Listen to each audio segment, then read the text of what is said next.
déjà décidé? Oui. Et pour moi, j'ai un gâteau au chocolat. Ok. Et pour moi, un sandwich au bacon. Voilà! Merci. Excuse-moi. Merci. Merci.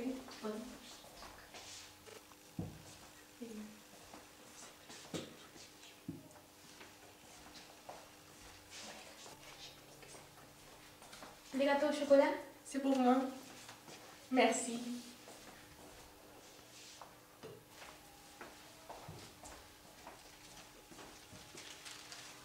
Ben.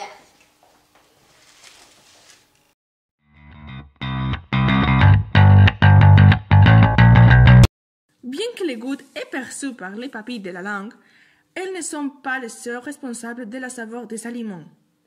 Tous les sens influencent la façon dont nous les percevons. La vue. Les particules de lumière qui rebondissent sur la nourriture terminent pour arriver dans les nerfs optiques qui sont alors activés. Cette première impression est envoyée à l'ensemble du cerveau pour moyen du cortex visuel qui se trouve à l'intérieur de la tête. C'est là où le cerveau crée une image à partir des signaux des nerfs. C'est à ce moment qu'on voit vraiment la nourriture pour la première fois.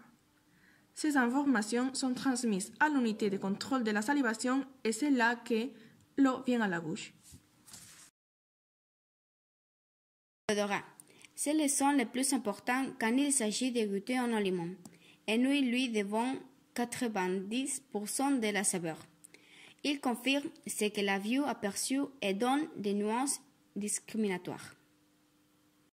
À l'extrémité de la cavité nasale dans l'hypophyse se trouve le nerf olfactif qui fixe les molécules odorantes, les reconnaissent et envoie des signaux électriques au cerveau, recouvert d'une couche protectrice de mucus.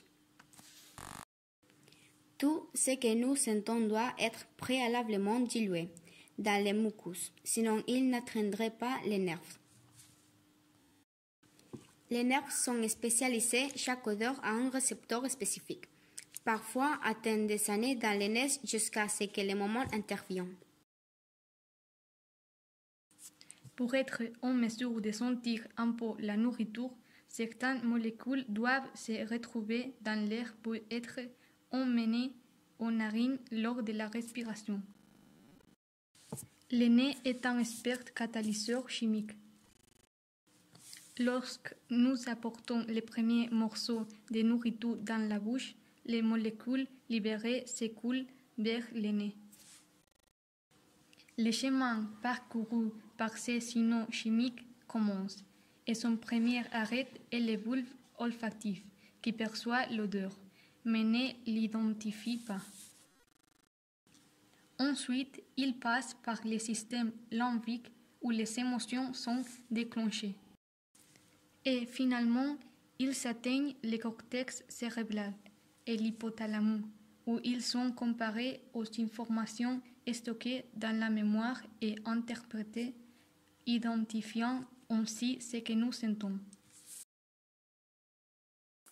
Nous sentons deux fois.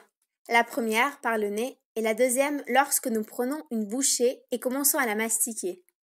Les molécules vaporisées voyagent jusqu'à l'arrière de la bouche pour atteindre la cavité nasale, où elles retrouvent les mêmes récepteurs qui s'activent lorsque nous sentons la première fois.